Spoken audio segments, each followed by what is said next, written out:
Hello, and welcome back to Alice Talks Football, and welcome back to a live Manchester United news, transfer news, and update show.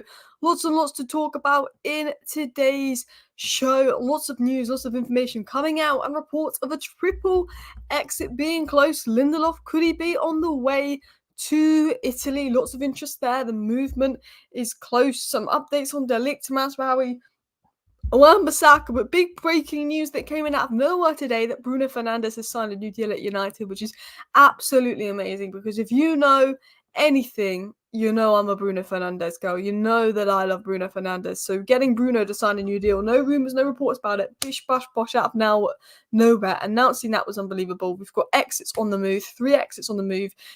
Masraoui, De Ligt, Wan-Bissaka, here we go, was yesterday. Today, 3 exits on the move. Bruno deal agreed. We've put in bids for midfielders apparently. Apparently we put in a bid for Evan Ferguson, but that came from the Daily Star, so a load of rubbish. Some big updates coming in on Agate and more, so make sure you hit the like button. Of course, subscribe down below if you're new, and we will get into the news. We'll get in to the stories. It's a good day today. It's a good day today indeed as well. I played a football match today, 90 minutes for the first time in my life, because my local kickabout team, we just kick about an hour every evening, like once a week. We just kick about for an hour. We're just a local social team. We've entered the league this year. We've never played league football, never played 90 minutes before. I had our first game today. We won 6-1. I got asked to go left striker. Never played striker before in my life. Ended up getting 3 goals, 2 assists. I'm knackered now, but it's been a good day for me football-wise, and I get to see that Bruno's new deal was agreed, so I'm in a very good mood today. So let's dive into the news, let's dive into the stories and all of that stuff and information as well. We will talk about yesterday's game later in the show. But major breaking, Manchester United have reached an agreement with Bruno Fernandes to extend his contract valid until June 2027 plus an option until June 2028. So no Bruno getting near the end of his contract. I'm really happy with that. Bruno Fernandes was on less money than Antony last season, apparently. I don't know if that's true, but apparently Bruno made less money than Antony last season. And that Bruno could be hit and miss. Bruno can be frustrating at times, but there's no doubt in my mind that on his day, in form, Bruno Fernandes is our best player. He's one of the most underrated players in football. If you do not rate Bruno Fernandes, you clearly... If you don't rate Bruno Fernandes, you have an agenda. That is it. You can be frustrating 100%, but if you don't rate him, he has an agenda. And I think Bruno, signing a new deal, absolutely amazing as well. Absolutely amazing. A9. I think I had number 38 on my back today. I just got given a shirt because I didn't buy one because I can't commit to Sunday League. But yeah, Lindelof, there's some advancements on his sale as well. But, out of nowhere, deal a new contract again for Bruno Fernandes. You cannot complain about that. But I think the most important thing at United really is the outs. I mean, let's be honest. We need players to get out because we're going to sign a midfielder regardless of sales. But if McTominay goes, Pulisic goes, Mejbri goes, and Lindelof goes, there will be 2 new signings on top of that midfielder. So there could be 3 new signings coming in. So we're going to sign a midfielder, whether it's Sander Berge, whether it's Agate, we're going to see. We've obviously made the 42 million offer for Agate, and PSG are rejecting that, and they want 50 million because they're silly. So whether we go ahead for Berge, I don't know. But if McTominay is sold, we get a second midfielder on top of Berge. If Pellistri is sold, if Mejbri is sold, and if Lindelof is sold, there's room there as well for potentially another defender, someone that would be left centre-back, left-back cover. Obviously, Hermoso's been the talks, and that is one to keep an eye on. But there could be 3 more additions after De Ligt and Masraoui. I mean, we have been linked to Frankie de Jong again today. There's reports saying that Man United are looking to bring in Frankie de Jong and Agate, but that would depend on McTominay being sold. And there's also reports of Sancho leaving and in advanced talks with PSG. But again, that's quite repetitive news coming out as well. Lots of news, lots of stories. But as Alex says, the outs were essential. Can't have overpaid, staying at the club any longer. Completely agree as well. Manu Rooney says that Bruno will have a brilliant season with the new signings. I would say he's rejuvenated and will get support from players that are coming in. And that goal, stupid ref. I tell you what, that Bruno Fernandes goal yesterday, the quality of Bruno Fernandes, the ability of Bruno Fernandes is just unbelievable. I absolutely love and adore Bruno Fernandes. I think he's such a good player. Alice to United, here we go. Glory, Alice. Alice Great and Hoyen. Yeah, 3 goals, 2 assists for me today. First time I've played 90 minutes in my life. First time I've played for a league football team. First match as a team. 3 goals, 2 assists, and a 6-1 win. So I was on my prime Ronaldo day today. I can't lie. I was on it today, but even better that Bruno signed a new deal. I hope De Ligt incoming has Maguire reconsidering his future. I was thinking this earlier. I think now we've signed Lindelof was being a bit. Oh, maybe they can't sign a centre back unless I go. Lindelof was thinking, okay, this is what someone had said. This is not what I've said. But Lindelof might have been thinking, if I don't leave, they can't sign a new centre back. And with Euro injured, I'm clearly going to get some minutes this season. So why don't I run down my contract on the nice wages and get the bonus and leave on a free? Now that Euro's coming back in October, De Ligt is coming, and we're looking at Hermoso as well. On top of that, Victor Lindelof is thinking, now they've signed De Ligt, I should probably go. Lindelof was quite comfortable because he thought he would have to go for us to sign De Ligt. He's realised he doesn't have to leave for us to sign De Ligt. We're going to sign De Ligt regardless. And I think that's pushing Lindelof out the door of you're not going to get minutes, mate. And you can run down your contract, but if you don't get minutes, the clubs are actually going to go for you when you're available on a free. You might be the David De Gea. You never know. I don't think he would be.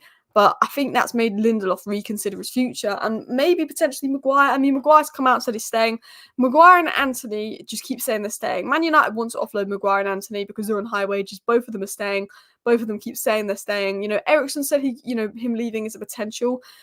Other players have suggested that, we'll have to wait and see what happens. But Maguire and Antony have been adamant that they're staying, and that's because they're on wages that they'd have to half if they left United. But potentially, if we brought in De Ligt and then, Branthwaite, I don't think we're going to bring in Branthwaite, but one report came out today saying, if we make some sales, we'll go for Branthwaite. I think we need 2 midfielders before Branthwaite.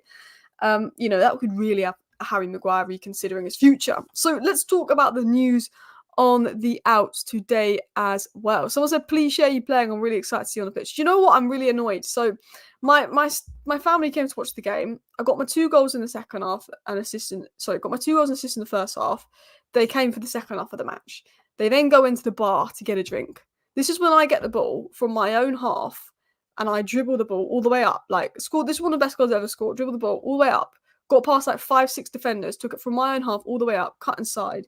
Curled it into the left, in the far corner, hit the post because I was coming from the left, curled it in because I'm right-footed. Scored brilliant solo goal. My family go and have a drink and they miss that goal because they think that's the time we're going to go into the bar when I score my brilliant solo goal. So if someone has that on video, I'm going to ask my group chat if anyone videoed that. I will share that publicly because I was very unhappy with my 3rd goal today. But we're here to talk about Man United. We are Alice talks football, not Alice plays football. So we're here to talk about Man United. But if I do get some footage of my 3rd goal today, my solo goal, I will share that online because I was very happy with that. I felt like Messi. But anyway, let's continue on as well. Someone said Bruno getting a new contract annoys me. He's overrated. He's underrated, man. Bruno Fernandes is underrated in my opinion. Anyway, let's get back into the news. Let's get back into stories. So Sam C reports, works for the United stand, but he gets inside info. Very good source of information, Sam. He's not an ITK. He's very accurate with a lot of what he puts out. He gets confirmed normally a couple hours later. He said there is concrete chances of Lindelof, Pelistri and Mejbri being sold before deadline day. So concrete chances of Lindelof, Pelistri and Mejbri being sold before deadline day. Eriksen, McTominay still remains a possibility, but these 3 are looking really likely, apparently. But Eriksen, McTominay, that depends on, sort of the interest there. Now, interestingly, Pelistri may join Bologna. Interest from the club is there. I think that's a good move for Pelistri. So there's been a lot of not crappy, I don't want to call them crap, but there's Greek clubs and South American clubs showing an interest in Pelistri, but Pelistri's good enough to play for a decent side in the top 5 league. Bologna have now showed an interest in Pelistri. I think Pelistri would have been a good signing for Brentford if I was going to be honest. I felt like Brentford could have done with Pelistri if I was going to be honest, but Pelistri's obviously looking at Bologna. I think Pelistri turned down, the Greek interest to stay in Europe, but I think Bologna would be a good move for Pelistri. I think that's one to watch. I think clubs in Spain could also look at Pelistri. It was also said that Victor Lindelof's exit is also advancing with interest from overseas, as well has been said by Samsey reports. So, interest for Pelistri in Bologna. Mejbri's expected to leave, although we're probably going to get next to nothing for him. Pelistri can probably get a good 10 million for.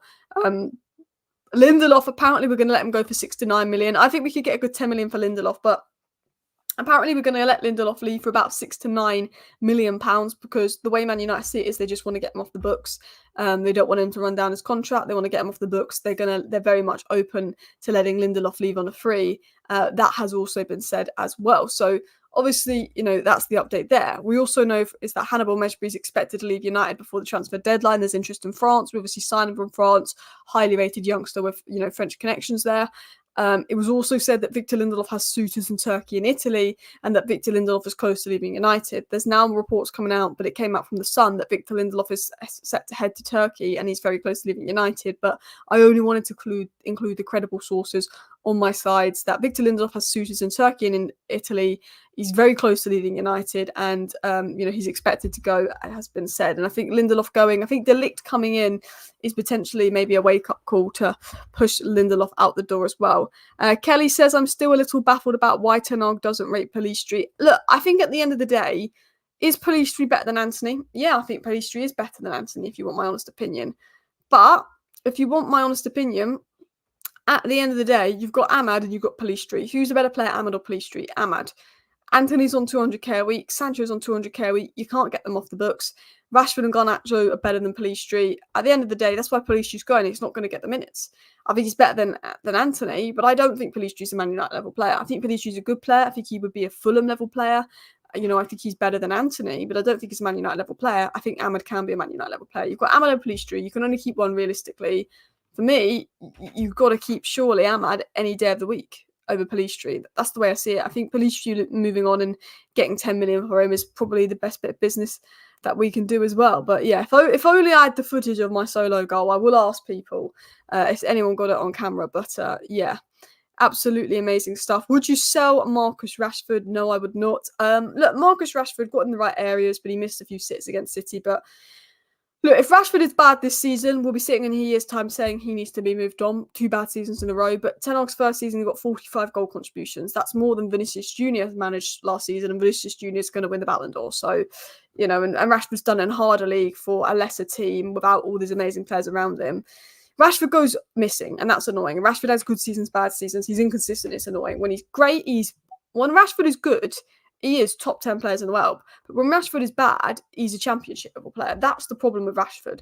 And if you can get good Rashford, you've got an unbelievable player there. And I believe in Rashford's quality. I think Rashford's better than Sancho. I think he's better than Anthony. I think naturally he is right now better than Garnacho and Ahmad. But right now Garnacho and Ahmad are in the better form and probably deserve to start on the wings. I wouldn't sell Rashford. I'm one of the few Man United fans that rates him. I know a lot of you guys would. Chelsea apparently interested in signing Osimhen on top of Neto as well. Yeah.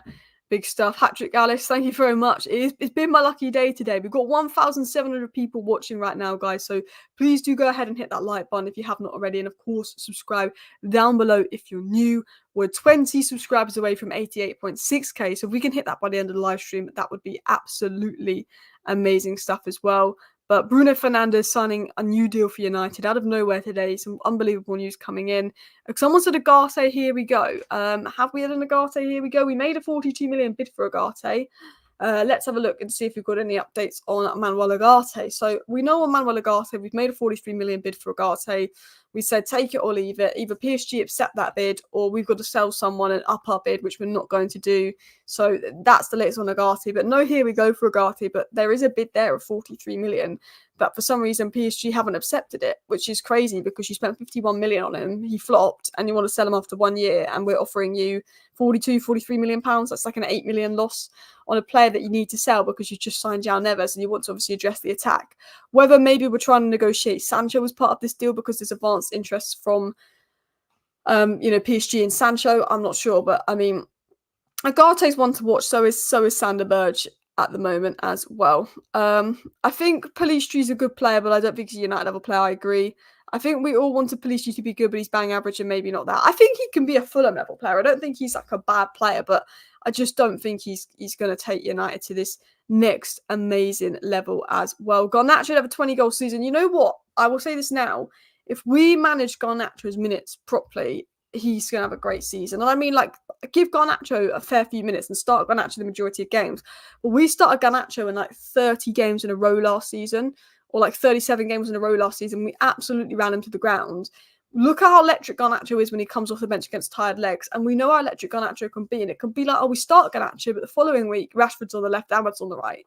Garnacho maybe starts 80% of our games, But I think every now and then, don't run him to the ground, utilise his minutes properly, because I think you get the best of Garnacho when he's fully on it and he's fully fit. And you saw that. He was phenomenal yesterday when he came on. Electric. Manchester City did not know what to do with him. Right now, Garnacho starts on the left, Ahmad starts on the right, no doubt about it. But also, I do think people forget how, if Rashford can get back in form, how impactful Garnacho can be off the bench. It's unbelievable, what he does. Top player as well. Pelistri could be played more through the middle. I don't know. I think Pelistri's the winger. Look, people were giving Pelistri stick yesterday. Silly, grow up. He played fullback against best team in the world, Man City. Why are you giving Pelistri stick? I'd have Garnacho starting and making Rashford work for a spot back. And yeah, for me, Garnacho starts left wing, Ahmad starts right wing. I can understand if Rashford starts left wing because Garnacho's not at the pre-season. But considering Bruno's going to start and Delo's going to start, I would probably look at Garnacho left wing, Ahmad right wing. But if Rashford does start left wing, I know he missed a few sitters. It's not the end of the world, because I just think, Garnacho off the bench, he's just an absolutely different level as well. Guys, we're 17 subscribers away from 88.6k, so please do subscribe down below if you're new. Shall we get into some more news? Shall we get into some more stories coming out? So, Victor Lindelof could be on his way to Italy. Let's dive into some more news, some more updates. We'll just give you a little bit of recap on what is going on in the world of Matthias de Ligt and what is going on in the world of Mazraoui, this and that. Lots of news, lots of info coming in. Matthias de Ligt will be available for the Premier League opener against Fulham, according to Sky Sports. Absolutely brilliant stuff. And Mazraoui should be available, but Mazraoui obviously depends on Wan-Bissaka passing his medical, and we can't do anything in regards to Mazraoui until obviously Wan-Bissaka passes his medical. Matthias de Ligt will be available for the opening Premier League game. Bish bash bosh. We're going to talk about how United are going to line up for the opening Premier League game later on in the show. All is done and sealed between West Ham and Manchester United for Wan-Bissaka. He will undergo his medical at 4 p.m. Signing of his contract until 2030 is planned for this evening or tomorrow morning. So that's what was said. It was then said that Matthias de Ligt and Mazraoui have already said their goodbyes to their Bayern teammates, and everything goes well. The medical checks are scheduled to take place on Monday. The only issue is that Wan-Bissaka's medical due for 4 p.m. has now been delayed. He's still expected to travel to London this evening as those terms are finalised, and West Ham remain hopeful a deal will be struck. So, all we need for de Ligt and Mazraoui is that Wan-Bissaka medical to go smooth. So it's not great that it's been delayed, but I'm not too worried about it. It said as long as there's no issues with Wan-Bissaka's move to West Ham, Mazraoui and de Ligt will have the United medicals on Monday, and de Ligt particular, because Mazraoui depends on Wan-Bissaka. De Ligt, we're going to get him regardless of what happens with Wan-Bissaka. De Ligt's medical was expected to start in the next 24 hours, and de Ligt is expected to be playing for Manchester United in the first game against Fulham, which is absolutely good stuff. Guys, we've got nearly 2,000 watching, which is absolutely insane. I've had 2,000 people on a live show for well over a year now, so if you are new and not subscribed, please do subscribe down below. I go live every morning, then I do a live stream every evening, keeping you guys up to date on all the latest Manchester United news and having a discussion about matches and more. And then at 10 p.m. every single evening, I do this video that is literally 10 minutes long. It's called 10-minute roundup. So if you don't have time to watch live streams and you just want your Man United news bulletin straight to the point every single evening, unless it's just a day of no news, then I won't post, but from reliable sources every single evening, so you're up to date. Do subscribe for that as well. Lots and lots to get into in today's show. There is a feeling that de Ligt and Wan-Bissaka will be announced Wednesday. So de Ligt and Mazraoui. So de Ligt's medical will be Monday no matter what. Mazraoui's medical is expected to be Monday if all goes to plan with the Wan-Bissaka deal, and they could be expected potentially Tuesday evening, if not Wednesday. As long as they're registered by Thursday, they can play against Fulham. And it's said that de Ligt is now expected to play against Fulham, which is absolutely great stuff going in there as well. Thank you, Alice, for all this information about our beloved Manchester United. Thank you, everybody in the chat. Great vibes in the chat today. Big up, everybody. Lots of positivity. But I think Bruno Fernandes, new deal out of nowhere.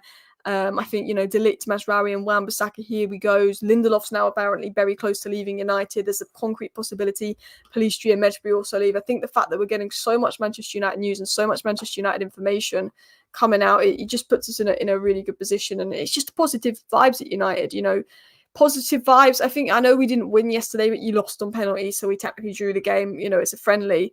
I think drawing the game yesterday as well. I mean, it's such good vibes at the moment. In regards to sort of Man United and everything going on, I think we've had 2 weeks of this pure frustration of, are we doing a deal with this? Are we doing a deal with that? What's happening with de Ligt? What's happening with Mazraoui? It's been incredibly frustrating. And then to have the 3 here we goes yesterday's to, I think, other than the first 25 minutes, to put in a really nice, solid and impressive performance against City. Amad Diallo was fantastic. Toby Collier, we went up a level when Toby Collier came on. I was so impressed with Toby Collier's performance versus Manchester City. The impact of Garnacho, Leacher when he went back to centre back was good. Bruno Fernandes was phenomenal. I mean, obviously it'll probably end if we lose to Fulham, but I am feeling very positive about Man United at the moment. As Alex said here, we need to clear the wages and open up spaces in the squad for 2025. Hope Scott, Ericsson, Jaden and Maguire all go. Hopefully we can. There is reports actually that there's advanced talks going on right now between PSG and Sancho. So PSG have actually contacted Manchester United in regards to Jadon Sancho, and PSG have gone to Manchester United roughly how much is it going to cost us to bring in Sancho. PSG have contacted us about Sancho and asked for a price. I think the fact that PSG have contacted us about Sancho and are asking for a price could show that PSG maybe have some genuine indications of maybe looking to get that Sancho deal over the line as well. Absolutely good stuff as well. I'm really looking forward to Friday and the game against Fulham. Really need a win at this game, build some good momentum to start the season. Absolutely. If we can get a win over the line, that would be absolutely brilliant stuff. Build some momentum. I believe we can win. I know we haven't had the best results in pre-season, but I think the performances have been good. Have the performances across the 90 been good in pre-season? I wouldn't say across the 90. But I think for the most part, when the main players have been on the pitch, there has been some good performances as well. What happened to Hamas? Ten Hag season being ready in 3 months. He needs to physically develop, which is fine. I think Hamas is showing he's got the technical ability. I think Hamas is showing he's a top player. Ten Hag was taking him down to Wembley and letting him warm up with the squad to give him the match experience.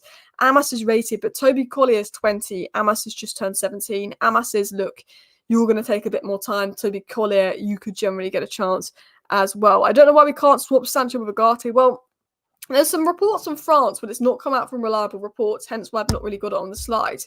But there is reports going on in France right now that we are discussing a swap deal that would involve Ugarte and Jadon Sancho, and that Jadon Sancho is open to PSG. But that came out yesterday, and not a word has been mentioned by Ornstein Romano or even someone a bit more credible like a Santi or a L'Equipe.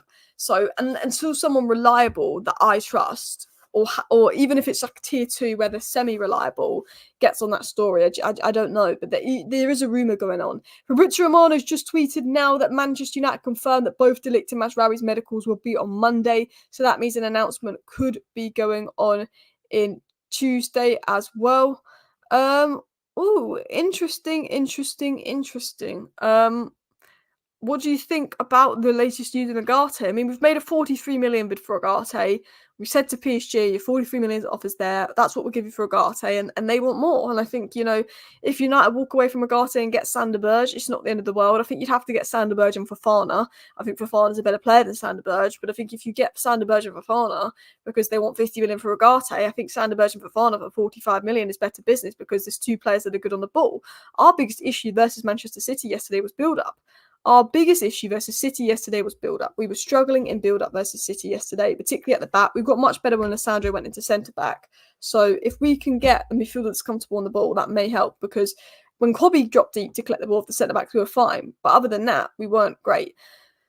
Thank you very much, JJ Ash, for the super sticker. £19. That's so kind and generous of you. I really, really appreciate that. It means a lot. 500 plus likes, guys. 2,200 people watching right now. So please do go ahead and hit that like button if you have not already. Paul Lucas says we need Ugarte. I mean, look, I like Ugarte, but I'm not spending more than 42 million on him. 50 million for a player that PSG spent 50 million on that they want to sell after one season. 42 million is fair. I think considering the issues in build-up and we have on the ball, if we miss out on Ugarte, it's not the end of the world.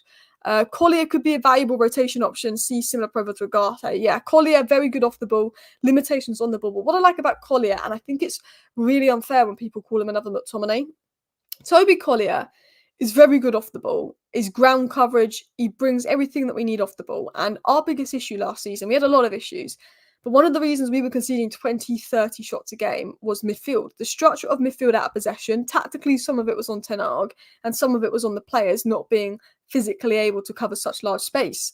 It was the physical levels of the midfield, and maybe part of it was the tactical setup, because I noticed versus Manchester City, there was no big gaps in midfield. Whether Ruvan Nistelrooy and Rene Hake's played a part in that, but our out-of-possession structure versus Manchester City, the 4-2-4 we were playing, we looked so much better out of possession. There was less gaps. I think, Casemiro having Maino alongside him and Collier alongside him, I think was one of the reasons Casemiro was so good yesterday, because he wasn't being tasked to cover such insane amount of space that actually even Rodri would struggle because of how bad the system was last year, which is part of that is on Ten Hag.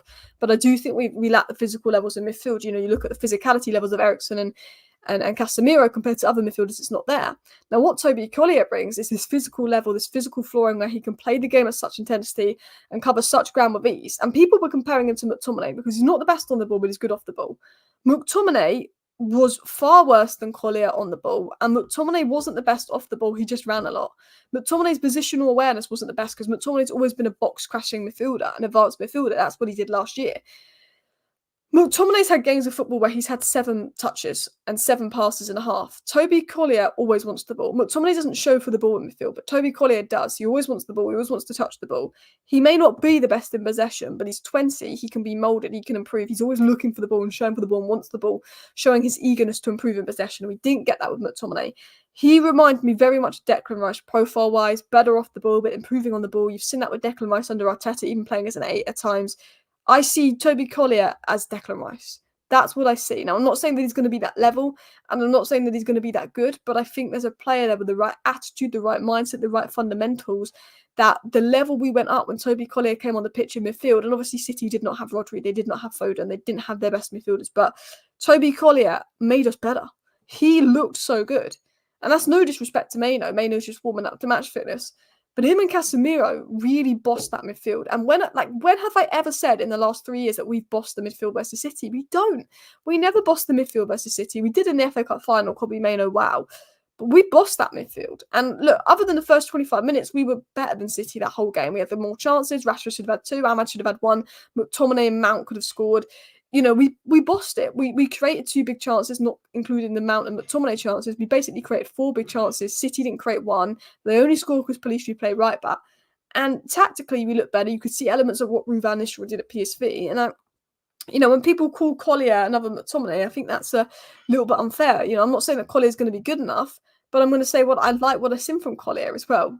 Hat-trick Alice, it is my lucky day today in the chat as well. Collier as a kid, much better than McSauce by a mile. Yeah, there's more in Collier than I saw in McTominay as well. Now, McTominay's good off the ball. He runs, he works hard. I'll never fault McTominay's mentality, but he didn't like to show for the ball. Collier likes to show for the ball. Collier likes to touch the ball. Collier likes to get involved, and I really like that as well. McTominay box crossing and shots is all he offers. I much prefer Collier right now. Exactly. Collier brought more. McTominay was crap yesterday. Now, there wasn't many negatives, but McTominay was crap yesterday. I'm not going to lie. Yeah, he comes in and he scores a few good goals here and there, and he's got a good attitude, and yeah, he can be a tactical asset in certain games. There's certain game states that really suit McTominay, but I would offload McTominay. Now, it has been said by Fabrizio Romano that while Casemiro is not expected to leave Manchester United, Scott McTominay is still a possibility. Scott McTominay leaving Manchester United is still a genuine, really serious possibility. That's what's been said by many good sources of information. Fulham still have interest there. It's one that could advance. And if McTominay does leave United, then we'll look set to sign 2 midfielders. Right now, we've made a bid for Ugarte, 42 million. We're looking at Sander Berge. There's been contact there. We prepare a 25 million deal to get Sander Berge in. One midfielder's coming in no matter what happens, regardless of sales. One midfielder coming in, brilliant, bish, bash, bosh, no matter what, regardless of sales. But at the end of the day, if McTominay goes, that's 2 midfielders. I just think Berge and Fofana, if you can't get Ugarte, or Ugarte and Fofana would be some really good additions to United. And I think, the midfield, which was the biggest issue last season, could look predominantly better as well. I think Casemiro, Collier, Mason Mount will understand ball. I mean, Casemiro is a good player. He's just been really hit and miss for the last year, but that was the best he looked in a while. But I thought Mason Mount's pressing was really good. I thought out of possession, the press from Manchester United, the structure was so much better. And look, we didn't win the game, but the fact that we weren't open, the fact that the press was working, the structure was working. The only fault for Man United, I thought, yesterday versus City was build-up. We looked better, the press was better, there was a lot of positives as well. Free leaving 30 million, McTominay leaving 25 million exactly.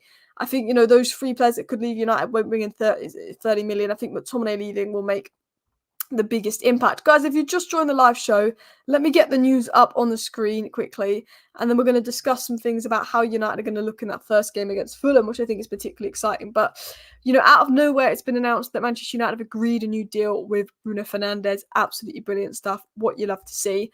In terms of exits, there's concrete chances that Victor Lindelof, Pellistri, and Mejbri could be sold before deadline day. Pellistri has interest from Bologna. We could get 10 million for Pellistri. Lindelof's exit's advancing. Now Manchester United have said they could accept offers in the £6 to £9 million range just to get him out of the club so they don't lose him for free now De Ligt's come in. Mejbri has offers from France, but Mejbri will probably only get a couple million for him. Victor Lindelof has suitors in Italy and Turkey, and Victor Lindelof is expected to be close to leaving United. The medicals have now been announced for Monday in regards to De Ligt and Mazraoui, so great news coming in. Thank you very much for the super chat. That top brings out your eyes. I appreciate it. I've just put the top on because it was the first top I could find. I'm not inspired by the signing, says Daz. I mean, look, we need a midfielder. I'm happy with Mazraoui. I'm happy with De Ligt. I'm really happy with Yoro, but he's injured. And I'm really happy with Xerxes. But we need to address that midfield. Well, look, even if we do sign 2 midfielders, we're not going to be perfect into next season. The left-back situation, the wing situation.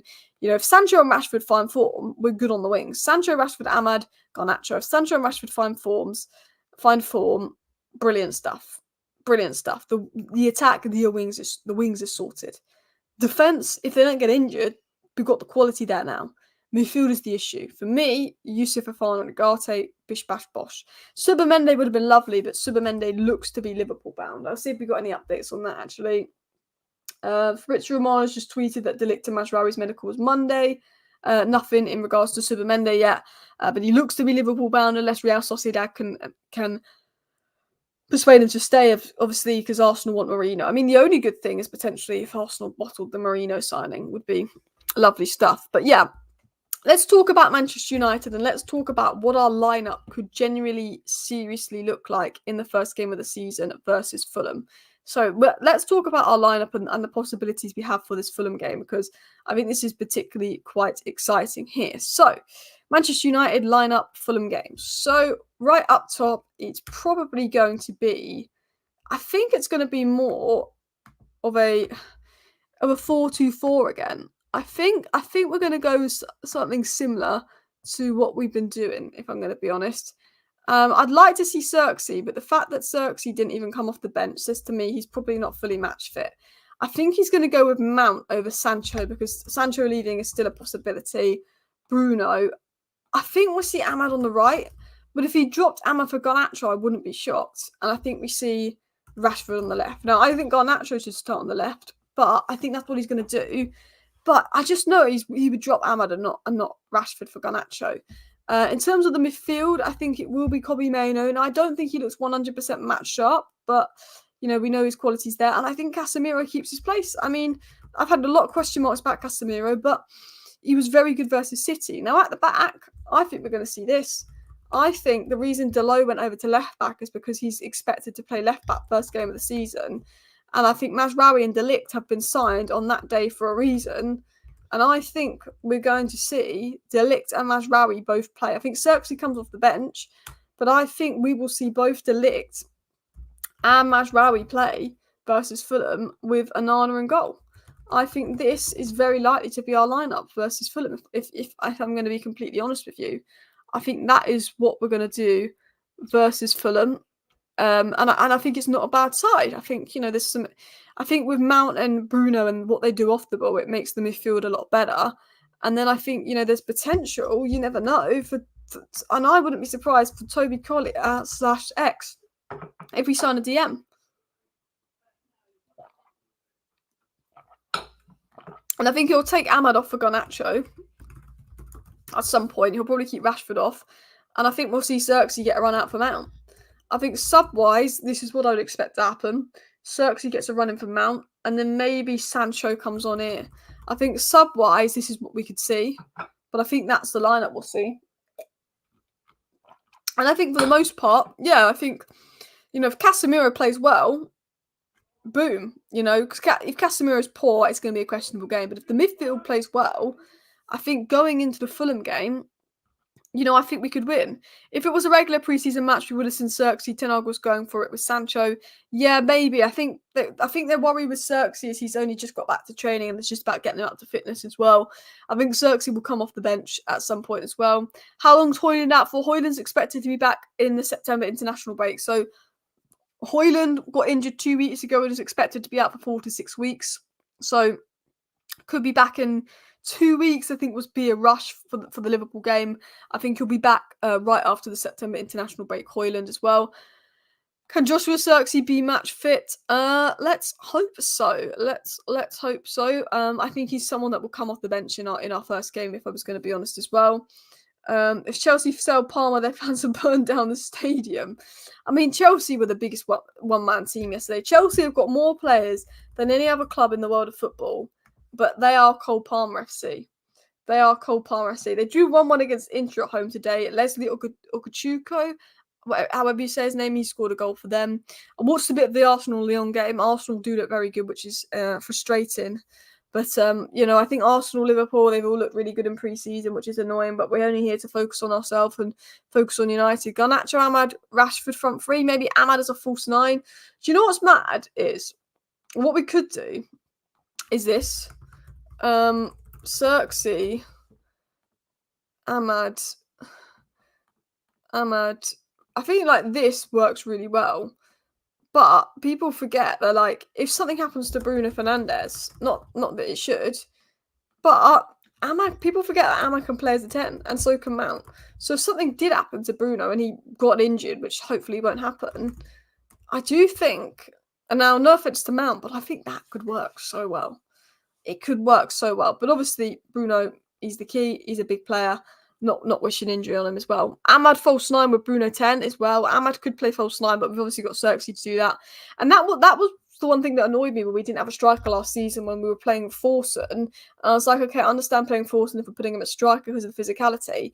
But instead of Ahmad coming on, it was Forson coming on the right and Rashford playing central. The fact that Forson, who's left Man United on a free to go to Monza, the fact that Forson was coming on over Ahmad was a joke.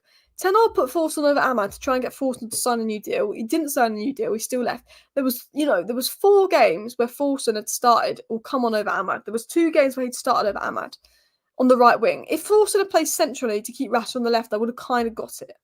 But Forson, I could never get my head around that. And I like Forson's a good young lad, but when that happened, I thought, what are we doing as well?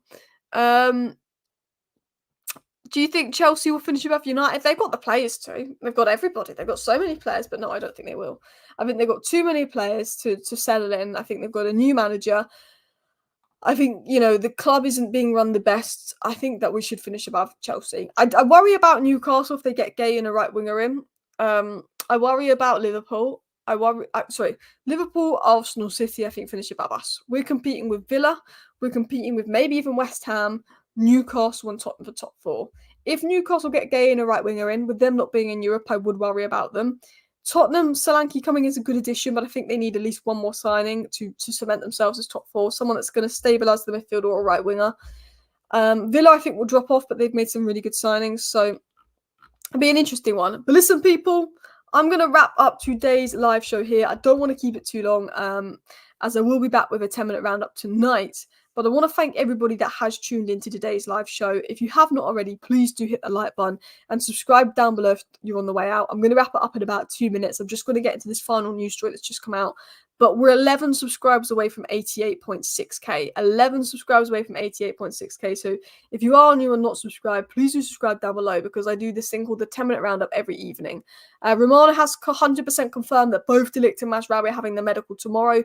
De Ligt and Mazraoui both flying out to United tonight for the medical tomorrow. So very good stuff on that as well. Very good updates on De Ligt and Mazraoui coming in. United have the bid there for Ugarte. Mazraoui could now unlock Anthony. One of the reasons we want Mazraoui is because he can play left back, right back, and potentially unlock Anthony. De Ligt and Mazraoui have said goodbye to their teammates.